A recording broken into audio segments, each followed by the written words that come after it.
যথেষ্ট মৰম আৰু আশীৰ্বাদ দি আমাক আগবঢ়াই লৈ গৈছে। গতিকে আমি আশা ৰাখিছো অহা দিনবিলাকত আমি ৰাইজৰ কাৰণে আমি যথেষ্টখিনি কাম কৰিবলগীয়া আছে আৰু নাজিৰা সমষ্টিত বসবাস কৰা প্ৰত্যেক জাতি জনগোষ্ঠী প্ৰত্যেক ধৰ্মাৱলম্বী লোকক আমি লগত লৈ আৰু যিসকল এইবাৰ আমাৰ কণ্টেষ্ট কৰিছে আমাৰ সন্মানীয় প্ৰাৰ্থীসকলক সকলোকে লগত লৈ আলোচনা কৰি নাজিৰা সমষ্টিৰ উন্নয়নৰ কাৰণে আমি কাম কৰিম। কি মুখ্য আপোনাৰ কামক প্ৰাধান্য দিব যিহেতু আপোনাৰ বিজয় নিশ্চিত? বাট পথৰ আমাৰ যথেষ্ট সমস্যা আছে। নাজিৰা সমষ্টিৰ বাট পথ যথেষ্ট বেয়া, ভাল শিক্ষানুষ্ঠান নাই। সেইবিলাক আমি যথেষ্ট ভালদৰে কৰিব লাগিব।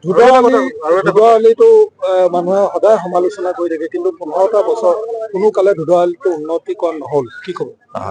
নিশ্চিতভাৱে ধুদুৱালিটো আমি সম্পূৰ্ণ কৰাৰ কাৰণে আমাৰ সন্মানীয় ডিমৌ সমষ্টিৰ বিধায়ক সুশান্ত দা আছে। আমি সকলোৱে একেলগে মিলি আমি সেইখিনি আগবঢ়াই দিম। আৰু এটা শেষত প্ৰশ্ন হলো, যিহেতু চৰকাৰ গঠনৰ দিশে আপোনালোকৰ দল আগবাঢ়িছে, শাসকীয় দল, মন্ত্ৰিত্বৰ কথা আহিব নাই।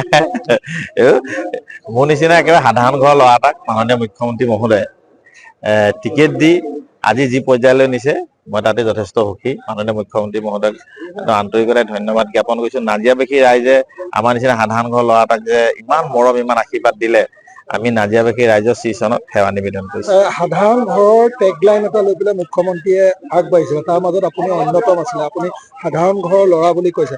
সাধাৰণ ঘৰৰ ল'ৰাটোৱে নাজিৰাত 15টা বছৰ উপেক্ষিত হৈ আছে, সেই সাধাৰণ কথাবিলাক আপুনি কি ধৰণে চালি জাৰি চাব? নিশ্চিতভাৱে আপোনালোকে হয়তো নাজানে, মোৰ মা শিক্ষয়িত্ৰীয়ে কয় আৰু এগৰাকী শিক্ষয়িত্ৰীক কেইটকা দৰমহা পায় আপোনালোকে নিজেও জানে।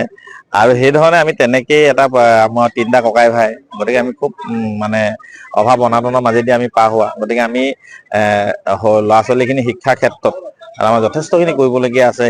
গতিকে সেইখিনি আমি বুজি পাওঁ। আগতে বৰষুণ দিলে ধৰি লওক আমাৰ টিংপাত খিনিকে উৰুৱাই লৈ যায়, বতাহ মাৰিলে তেনেকুৱা ধৰণৰ অসুবিধা যথেষ্টখিনি আছে। সেইখিনি আৰু ক'ব বিচৰা নাই, কিন্তু আমি নিশ্চিতভাৱে একদম সাধাৰণ ঘৰৰ ল'ৰাক আজি মুখ্যমন্ত্ৰী মহোদয়ে যি পৰ্যায়লৈ লৈ গৈছে আন্তৰিকতাৰে তেওঁক ধন্যবাদ জ্ঞাপন কৰিছো। প্ৰথমে কি কাম কৰিব?